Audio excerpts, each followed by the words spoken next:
Hello, I'm glad you're back with me. I'm glad that you are choosing to watch another video. I am Bobby D and looking forward to sharing some more information with you. For those of you who are kind of waiting for another look at Israel, I'm working on that video and putting pictures together. Didn't realize how many pictures I had, and it's taking a little bit of time to get those squared away. And since I'm thinking real hard about doing that, also let you know that I'm going to be out of town for a few weeks to Minnesota, helping my son out with some construction work he's doing back there. So that's going to be delayed a little bit, but I did think that today might be a good time to take a look at some browsing through the Bible. And, excuse me, as I have been doing my own study and my research, I kind of came across a thought that, I don't know, it interested me, and I was just wondering how many commands did God give us in the Scripture? And I'm thinking primarily of specific commands. And today I just want to talk about the first one. What do you think the first command was? Found very early in Scripture, and we'll just take a quick look at it right here. That is generally the first one that I ever found in the Bible, and found there in Genesis. So I hope that you'll follow me as we go through this. I do know that most of us know this story quite well. It's not something that is brand new to us.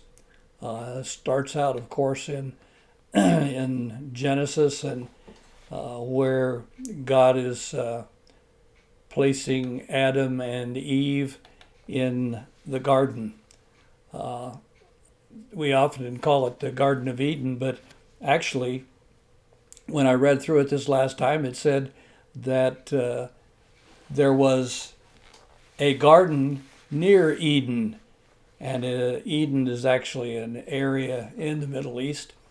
No, who knows where it was or where it could be now, but it was there, and God placed them in that garden, and the world was a little different at that time, as many of you know, that that was well before the flood, and the world seemed to have changed drastically after the flood when you read the account there.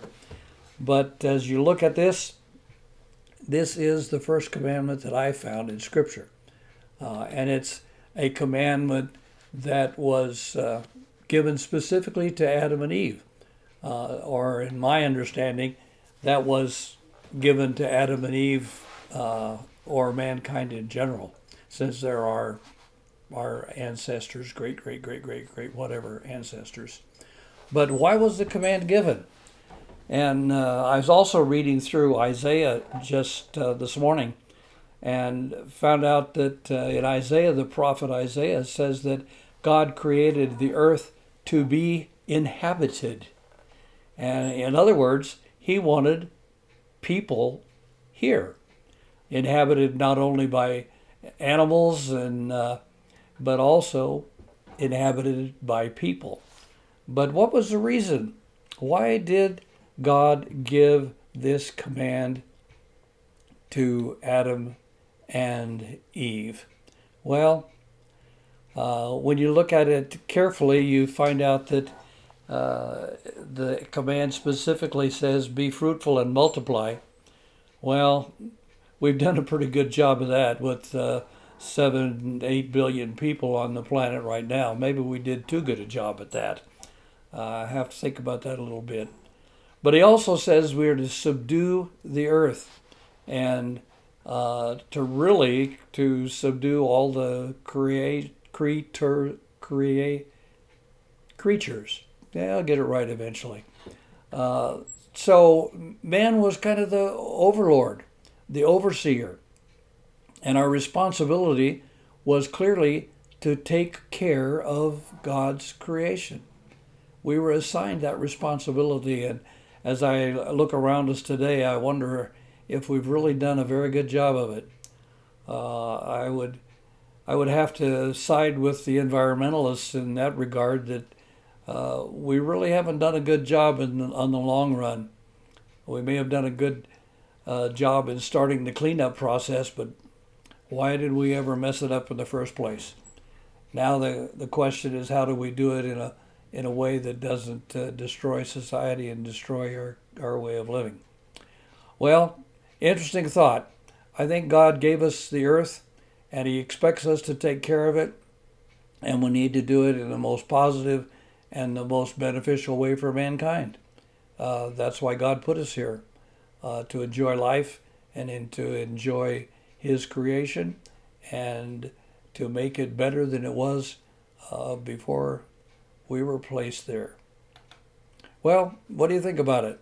I hope you'll make a comment and let me know what your thoughts are. And I hope you enjoyed my sharing with you and would like you to subscribe. Hit that old thumbs up like button and return to watch the video on Israel. I'm going to be traveling into the Palestinian territory and specifically into the town of Bethlehem and looking at the irregularly accepted birthplace of Christ. And it should be an interesting video. I want you to also share this with your family and friends and come back and see me again on the next video.